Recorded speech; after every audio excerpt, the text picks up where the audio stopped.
Hi, I'm Mark Ryan. And I'm Angela Ryan. Today we've got the perfect recipe for this time of year. This is what we like to call Ted Lasso's biscuit cookies. Hey Angela, how do we get started on this amazing Ted Lasso recipe? Now you and I would watch Ted Lasso. It's a series that millions of people across America have fallen in love with, all right? And every time he was in trouble, he would bring this little box of pink cookies to people, and it was amazing how he got out of trouble. I don't know if that'll work on you, but it might work for you in your lives, bringing the Ted Lasso little box of cookies. So you want to begin with softening your butter. There's many ways you can soften your butter. What we typically do is just slightly warm it up in the microwave. You can even, if you plan ahead, warm it up, let it warm up at room temperature. But you want to make sure that the butter is softened all the way through, because it's very important that these ingredients, the flour, the granulated sugar, and the kosher salt, really soak up all the butter and get into every ounce of the ingredients, because it's going to cook a lot better for you. Absolutely, that's how you get started. And you mix all these individual ingredients together, it comes out with a really, really nice dough that forms the basis for the cookies that got Ted Lasso out of so much trouble. Yeah, so Ingles had many different types of butters available, but we wanted to go more towards a high-fat butter. It gives a lot more flavor to the cookies. So they had the option of Irish butter as well as European, but we chose some Irish butter at 82% fat. So that's very important if you do want a lot of flavor. So we got our butter in there, and then babe, I'll have you put in our sugar. All right, we drop the sugar right in here, evenly spread out as such.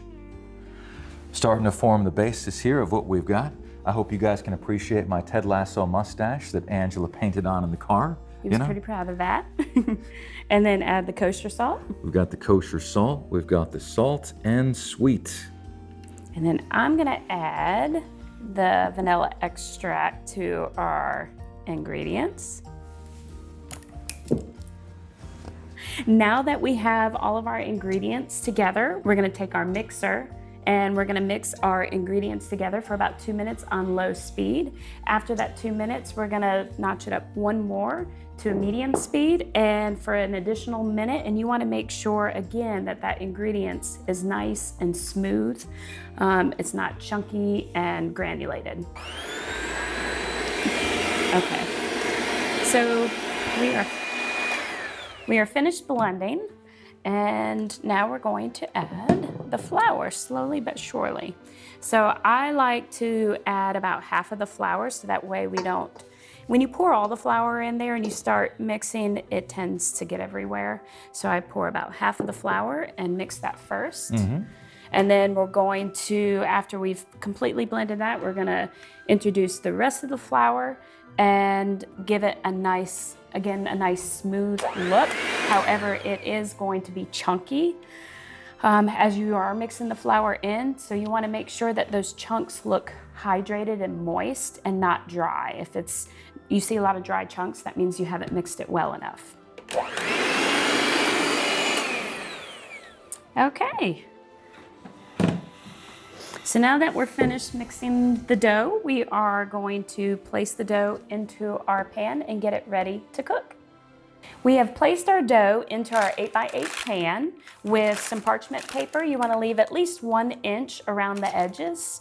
It's going to help for you to remove the cookie and place it on a rack later after we've cooked. It transports the cookie really, really nicely too, because in this cooking process, you're gonna be going from freezer to room temperature to baking to so on and so forth.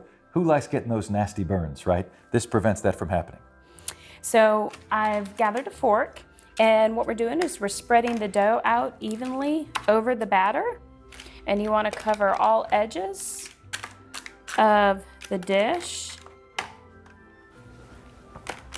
And then, honey, if you want to place the saran wrap, you're going to do a layer of saran wrap on top of the dough, and then you'll take the bottom of a spatula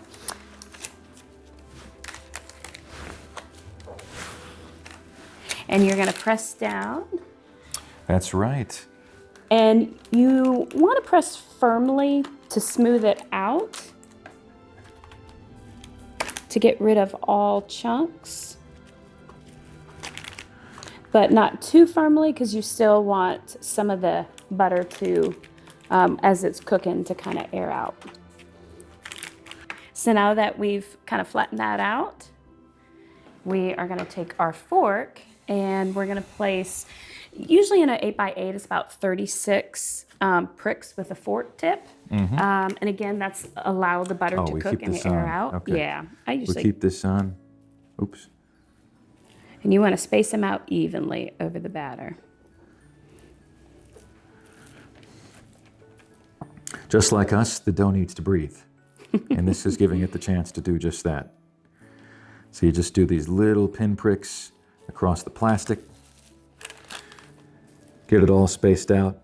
Think of this like heating a potato, you know? You always, you know, in the nicest way, you stab the potato, you know, before you heat it. So the potato dies twice. Okay, so now that we've pricked our dough, we're gonna remove our saran wrap and, well, actually, we'll leave this on and place it in the freezer for about 15 minutes. And then we're gonna remove it from the freezer. We're gonna place it in our oven at 325 degrees. For half an hour. For half an hour. And we'll be back to show you the product.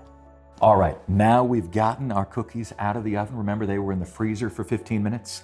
They were in the oven on 325 degrees for half an hour, and now they're ready to go. But before we do, we're gonna channel our inner Def Leppard and pour some sugar on me. Here we go. Look at that. And you wanna do this step when, probably about 5 minutes after the biscuits have came out of the oven.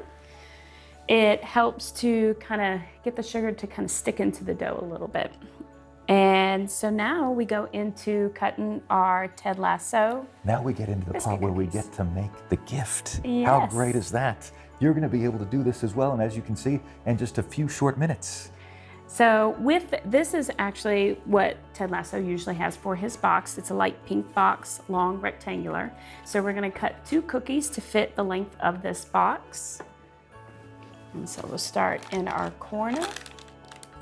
So I would say it's about 1 inch. That's good, right about there. 3 inches. Yeah. Okay.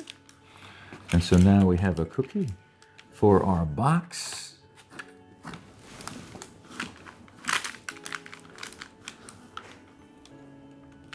Okay. And this closes up really nicely, and you can just attach a little bow to the top with a little note, and there's your holiday gift. All right, so now we've got the cookies cut, all right? And we've got your delectable plate of Ted Lasso cookies right here. We even have the Ted Lasso pink gift box as well right here. We can garnish our plate with some delicious apricot jam here.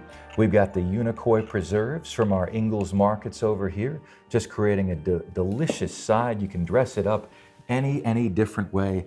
And there you go, my friends. Thank you for trying our Ted Lasso cookies. There are so many more great recipes to be found here on the website, so be sure to check them out. We'll see you next time.